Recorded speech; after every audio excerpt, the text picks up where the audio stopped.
नमस्कार, मी आनंदराव शेषराव शिंगारे भाग्यशेष वार्ता या युट्यूब चॅनलमध्ये आपलं सहर्ष स्वागत करत आहे। आज रोजी मुदखेड तालुक्यातील निवघा पवार या गावामध्ये आहे। या ठिकाणी प्रमोद व्यंकटराव पवार हे आमरण उपोषणाला बसलेले आहेत। यांच्या प्रमुख मागण्या आहेत की 33 केवी निवघा अंतर्गत सर्व फिटर शेती क्षेत्रात सिंगल फेज चालू करण्यासाठी तत्काळ तरतूद करण्यात यावी।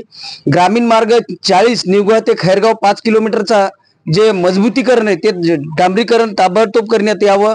निवघा गावातील 17 पांदण रस्ते खडीकरण व मजबूतीकरण करण्यात यावं। 33 केवी बॅक फीडिंग स्वतंत्र वीज जोडणे अशा विविध प्रकारच्या 6 ते 7 मागण्या आहेत। आपण त्यांच्याकडून जाणून घेऊया। आपल्यासोबत आहेत ग्रामस्थ आणि उपोषणकर्ते। तर आपण जे उपोषणाला बसलेले आहात तर आजचा दिवस कितवा आहे? तिसरा दिवस आहे। 25 तारखेला आपण उपोषणाला बसलोय।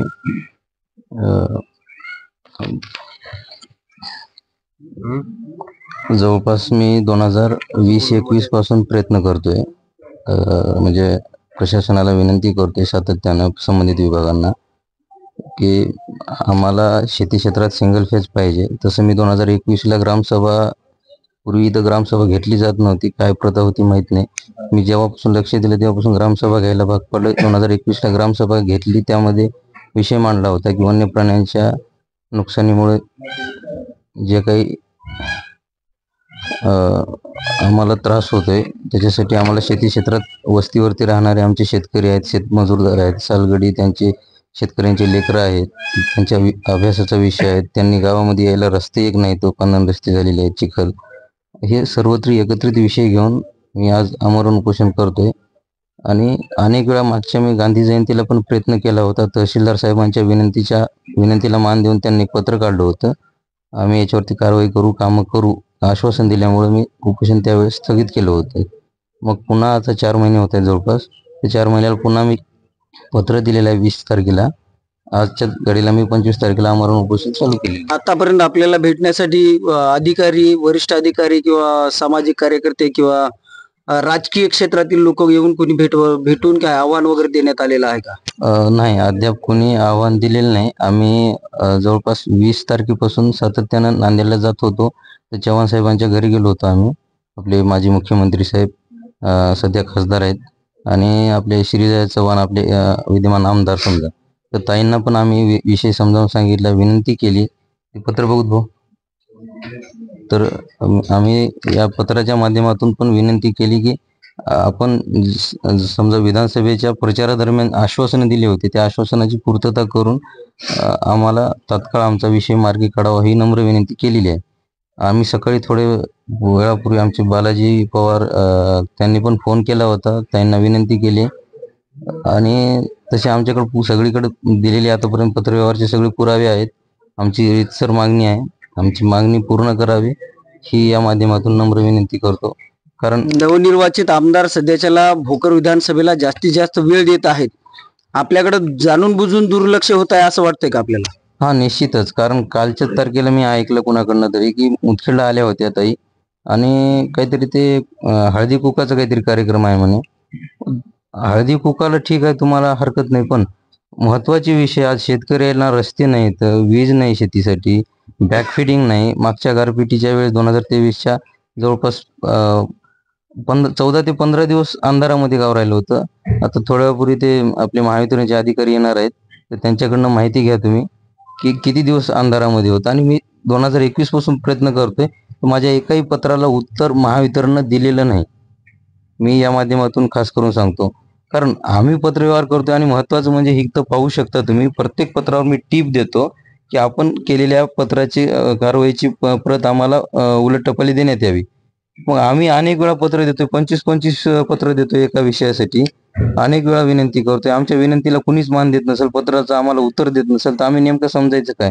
आपल्याला काय वाटतं, हे जाणून बुजून करण्यात येत आहे का कुणाच्या दबावापोटी करत आहेत? हे तेच नेमकं कळत नाही। हे आमच्यासोबत काय शेतकऱ्यांसोबत राजकारण खेळत आहेत की काय नेमकं कळत नाही। कारण आम्ही फक्त आम्हाला आज कृषी प्रधान देश म्हणला जातो, खऱ्या अर्थानं आम्ही कृषी प्रधान देशात आहोत का प्रश्न पडतो। प्रशासन आहे का नाही, शासन आहे का नाही, लोकप्रतिनिधी आहेत का नाहीत, आहेत तर जे काही आता डीपीटीसीचं जरी आपण जिल्हा नियोजनचं बजेट बघितलं तर कोट्यावधी रुपयाच्या वरनं आहे, समजा हजारो कोट्यावधी रुपयाच्या घरात. आणि इथं आम्हाला लागतेत फक्त याचे एस्टिमेट काढलेलं आहे इंजिनियरनं, काहीतरी 4 लाख रुपये काहीतरी सांगितले त्यांनी की महावितरणनं, म्हणजे 4 लाख रुपये जरी डीपीटीसीनं टाकले आमदार महोदयांनी मॅडमनी समजा, तर हे आमचं सिंगल फेजचा विषय मार्गी निघून जाणार. आणि राहिला बॅकफिडिंगला जवळपास मी मागच्या डीपीटीसीची काहीतरी माहिती घेतली तर जवळपास 2-2.5 कोटी रुपये काहीतरी त्याचं वर्षाचं काहीतरी बजेट आहे महावितरणकडे वर्ग करणारे. मग तेवढ्याला बजेट दिसते तर मग अति आवश्यक विषय असताना ते विषय मार्गी का काढले जात नाहीत. आणि तिसरा विषय महावितरणच्या संदर्भातला जवळपास जे बॅकफिडिंग किंवा जे काही शाळा अंगणवाड्या आहेत त्याच्यावरनं जे AG-LT 33 kVच्या जे लाईन जातात त्याच्यावरनं गार्डिंग असायला पाहिजे. जर वीज तुटला कुठल्या फॉल्ट कारणास्तव तर कुण्या लेकराला खाली पडणार नाही, अपघात हे सांगून घडत नाही, कुणाचा घडल माहित नाही. त्यासाठी एक कळकळीची विनंती आहे, ते एक छोटं काम आहे, ते एक मार्गी काढावं तात्काळ महावितरणचं. आणि 17 पानन रस्ते आहेत जे की ग्रामपंचायत अंतर्गत मातीकाम झालेले आहेत, काही स्वतः शेतकऱ्यांनी पूर्ण मातीकामं केलेली आहेत. पण त्या रस्त्यावर अद्यापही खडीकरण, मजबूतीकरण मनरेगा अंतर्गत यांनी करायला पाहिजे होतं. अनेक वर्षापासून समजा आश्वासनं दिले जातात, आश्वासनाचा खूप मोठा भडीमार केला जातो. याच्यात कुठं आहे भाऊ आश्वासनाचं, जवळपास 25 आश्वासनं काहीतरी दिलेली आहेत, हे पाहू शकता.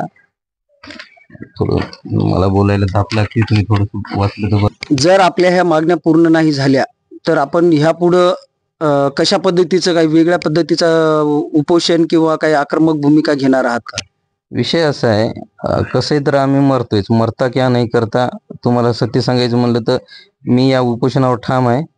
आणि जोपर्यंत माझे विषय शाश्वत मार्गी निघणार नाहीत, शाश्वत मला कोणी लेखी देणार नाही, तोपर्यंत मी उपोषण तर माघार घेणारच नाही. आता शेवटी माझे शेतकरी आहेत, माझे गावकरी आहेत, जवळपास हे 5 गावांचा विषय आहे. 2 तालुक्याला जोडणारा अर्धापूर खैरगाव पानन रस्ता 2 तालुक्याला जोडणार आहे, जे की अर्धापूर तालुक्याला जवळा फाटक, मुरार जवळा, त्याच्या पलीकडनं देगाव, येळेगाव आणि कारखाना मार्ग जाणार आहे. खरं तर विशेष म्हणजे ह्याच्यामध्ये अशोक चव्हाण साहेबांनी दखल म्हणजे लक्ष देऊन हे विषय तात्काळ मार्गी काढावे ही नम्र विनंती करतोय पुन्हा. कारण मी आज बोलू शकतोय, उद्या जर माझी तब्येत पूर्णपणे खालावली तर मी बोलू शकणार सुद्धा नाही. हे अंतिम माझे शब्द समजावे आणि या माध्यमातून आपण साहेबांना सूचना देण्यात यावी.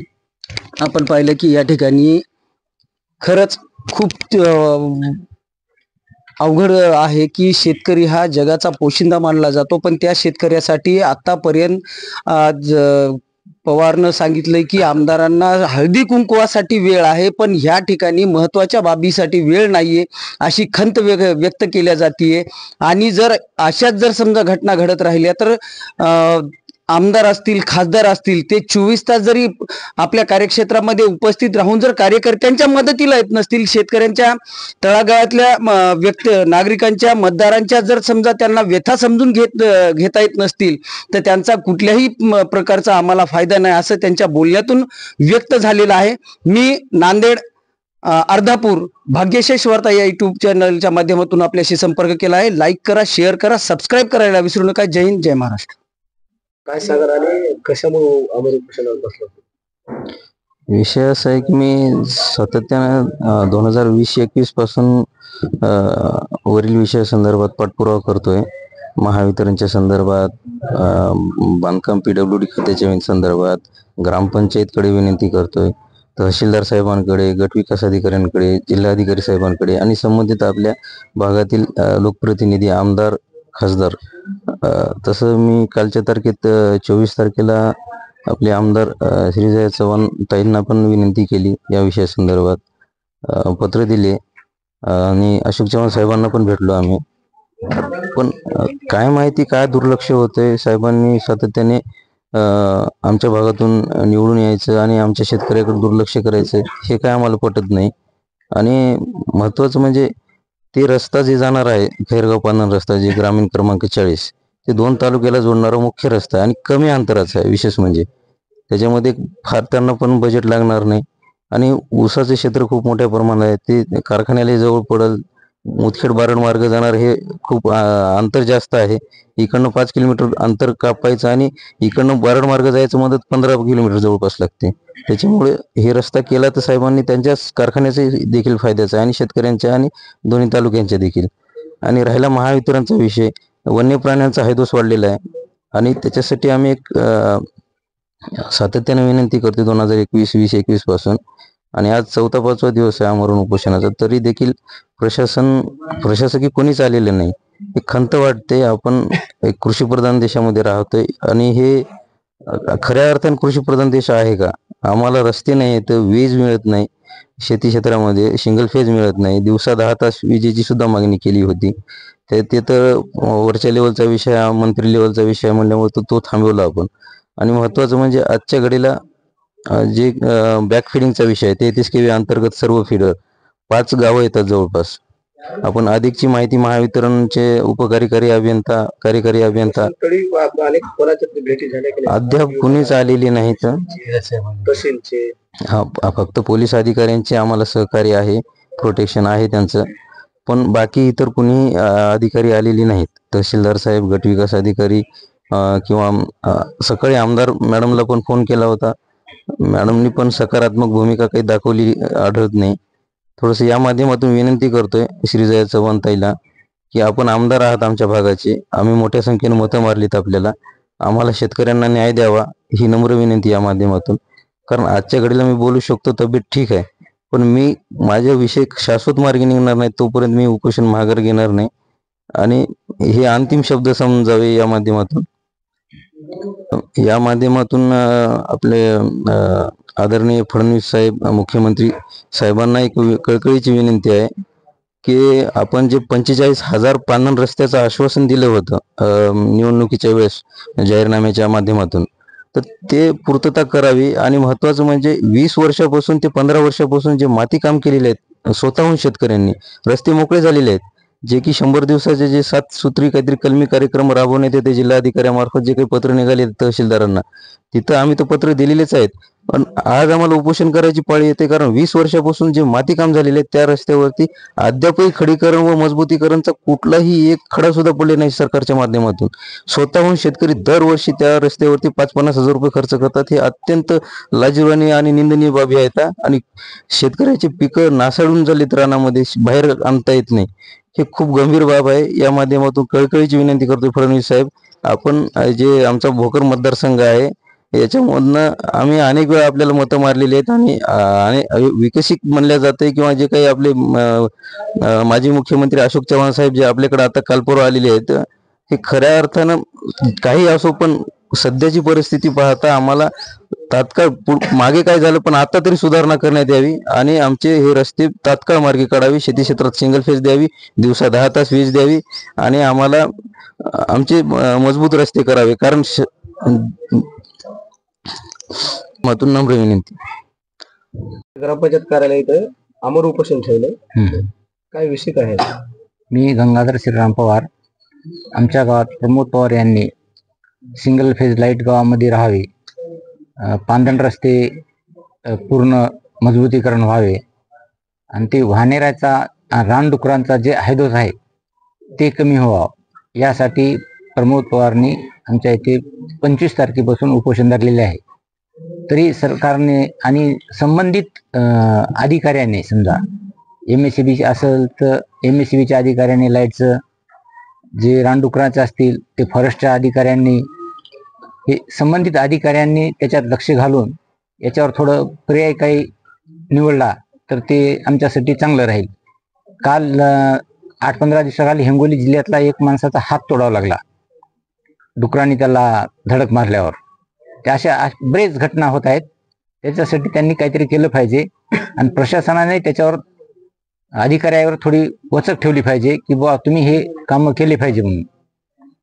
अधिकारी वर्ग बी घ्यायला तयार नाही सध्याच्या बाईत. या ठिकाणी कोणाच्या भेटीला तर अजून कोणी आलेले नाही. तर केदासे, हा, PI केदासे साहेब येऊन गेले. आरोग्य विभाग आला नाही.